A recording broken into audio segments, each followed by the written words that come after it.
how to sit, stand, and pick dropped items elegantly. Most women carry elegance in their wardrobe, but lose it the moment they bend, shift, or stand. Is your posture quietly working against your poise? What you're about to learn will shift how you move through the world, without needing a mirror. Stay close. I'll show you a detail near the end that once seen, can't be unlearned. Point 1. Pause before you move. Elegance begins with stillness. Movement without pause often feels like a habit you didn't choose. Quick, reactive, slightly unsettled. And most times, it's not because you lack grace. It's because you're not giving your body enough time to respond rather than react. Think about this. How many times have you stood up from a chair and immediately felt off balance, or reached for something on the ground and caught yourself readjusting halfway down? These aren't flaws. They're just signs that you skipped the most important moment, the pause. Stillness is more than just not moving. It's an intentional breath, a moment that reconnects your body with your mind, so your next move is grounded, calm, and clear. Let's bring it into the real world. You're at the grocery store and you've just paid. Your bag falls from the cart. Almost everyone around you moves fast. Grab, lift, go. But you stop. You take a breath, you gather yourself, and then you reach. That 1-second pause creates the difference between looking flustered and looking composed. It's subtle, but in that stillness, something shifts. You're no longer just doing, you're choosing. And in elegance, choice is everything. Stillness honors your space before you change it. Point 2. Lead movements with the crown of your head, not your chin. A lot of movement tension begins in one small place, the chin. It sounds harmless, but pushing your chin forward as you stand, sit, or shift doesn't just throw off your balance. It shortens your neck, tightens your shoulders, and quietly signals strain. Think about how often that happens, rising from a dinner table, adjusting your seat in a meeting. It's subtle, but when the chin leads, the rest of the body follows in a way that looks rushed, slightly burdened. Try this instead. Picture a gentle string lifting from the very crown of your head, right at the center top, not your forehead. Let it guide you upward, as if something is drawing you taller, not forcing, just encouraging. When you move from this place, something beautiful happens. Your shoulders release, your chest opens naturally, not forcefully, your jaw stays soft, not clenched. You're not stretching upward with effort, you're rising from your center. That shift from the chin to the crown doesn't just improve posture, it changes how your presence feels in a room. Grace lives in that vertical lift, not the forward thrust. Point 3. Unlock your knees, but never collapse them. There's a quiet habit many of us pick up without realizing it, either locking the knees too tightly when we want to stand tall, or letting them collapse when we're relaxed. Both feel natural in the moment, but over time, they chip away at your comfort, posture, and presence. When you lock your knees, you're not standing taller, you're bracing. It stiffens your lower body, tightens the hips, and interrupts blood flow. The result? Tension that travels up your back, and fatigue that creeps in faster than it should. On the other side, collapsing the knees, like when you're standing in line, one hip dipped out, all your weight leaning, removes your structure entirely. It looks casual, but it slowly pulls your spine out of alignment. So where's the balance? A softly unlocked knee. Think of it as standing with alertness, not tension. Just enough bend to keep you grounded, but not so much that you lose form. It's strength with ease. You might try this the next time you're at the cafe, chatting with someone while waiting for your drink. Just a small adjustment. Relax the knees, stand evenly on both feet. You'll feel taller, not strained. Rooted, not rigid.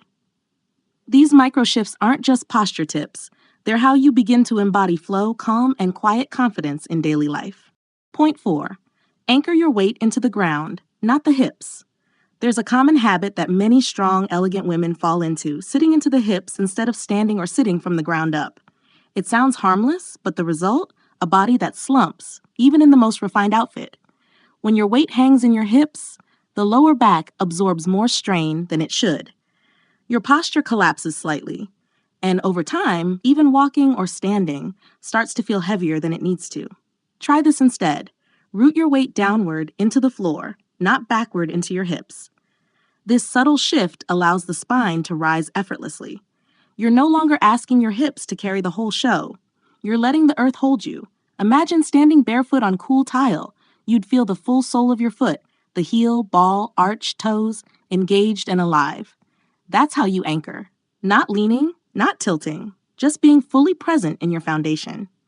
Whether you're seated or upright, ask yourself, am I grounded? Distribute your weight evenly. Let both feet participate. This alone can release tension in your lower back, soften your shoulders, and shift how others feel your presence. But more importantly, it changes how you feel inside your own body. And that's where elegance truly begins. Point 5. Rise without rocking. Shift weight from core, not hands. You've likely seen it and maybe done it yourself. That little rock forward before standing, or the hands pressing hard into thighs or furniture to push up.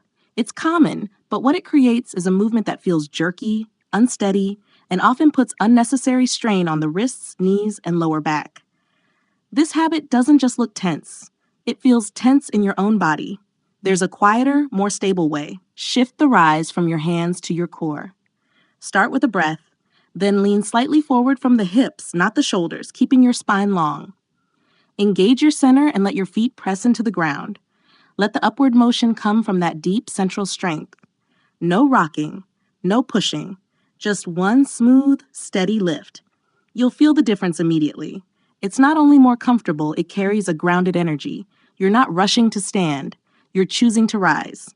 Whether you're leaving a dinner bench or getting up from a friend's couch, this kind of movement changes how people experience your presence.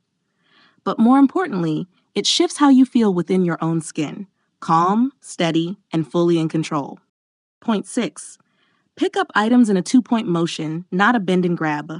It's one of those small, everyday moments. Your keys slip from your hand, a scarf falls off your shoulder, or a receipt flutters to the floor. And almost instinctively, the body reacts.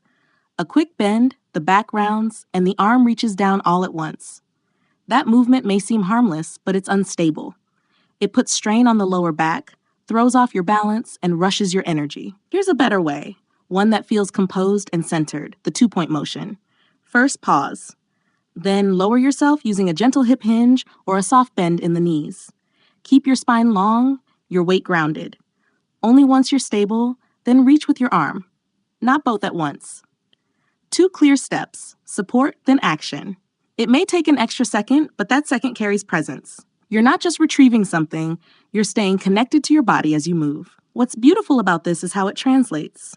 The smallest gestures, how you pick something up, often reveal the deepest habits. And this one?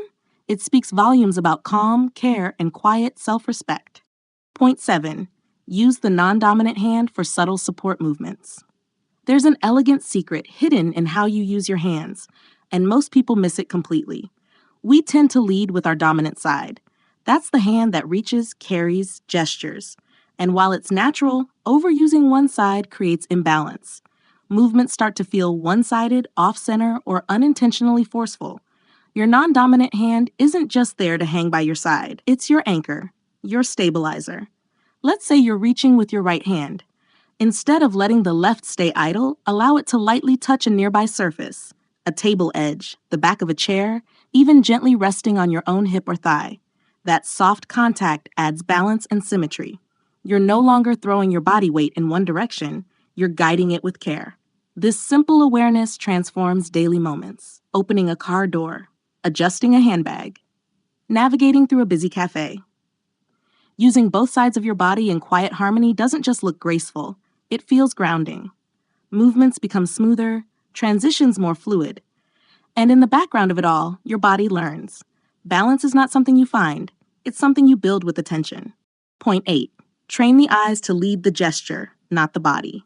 There's a quiet kind of power in how you move, but it begins before the body does. It starts with your eyes. Where your gaze goes, your energy follows. This is more than just body mechanics, it's intention in motion. Most people lead with their limbs or torso. They reach, turn, or step first, and only then shift their eyes. It creates a jolt in the flow, like the body is moving without full agreement from the mind. Instead, try this. Let your gaze move first, calmly, clearly. Set the direction with your eyes and allow the body to follow naturally. It softens everything. Think about turning to sit, stepping off a curb, or reaching for something just behind you. If the eyes glance first, then the shoulders, then the hips, your movement becomes more conscious. Nothing is rushed or abrupt. It's the difference between reacting and responding, between moving out of habit and moving with presence. When the eyes lead, the body feels more connected, the gestures more whole. It creates a sense that you're fully in what you're doing, even the smallest transitions. And over time, this one practice reshapes how others experience you and how you experience your own presence. Bonus point: a deeper layer of elegance. The true power in everything we've explored isn't in knowing, it's in doing it again. Elegance isn't a performance, it's a practice. And those of you who stayed to this point, you're not just watching, you're learning a new language through your body. So the next time you stand, sit, or reach, let these small principles gently return to you. Not loudly, but like a quiet reminder that lives in your spine, your breath, your presence. That's how transformation begins. Subtle, repeated, felt. Thank you for showing up for yourself, for joining this growing circle of women who are reshaping what grace means, not for others, but for themselves first. And in doing so, quietly changing the world around them. If you made it here, type "Elegance lives in the small things" in the comments below, and let us know which point resonated with you most. Where will you begin practicing today? Thank you for spending this time with me. Your attention is valuable, and it means something. If you felt seen, helped, or inspired, tap like. Subscribe if you'd like more grounded content on self-cultivation, personal style, and inner strength. And share this with someone in your life who deserves to walk through the world with quiet grace. You'll see a recommended video on screen right now. I'll see you back here tomorrow.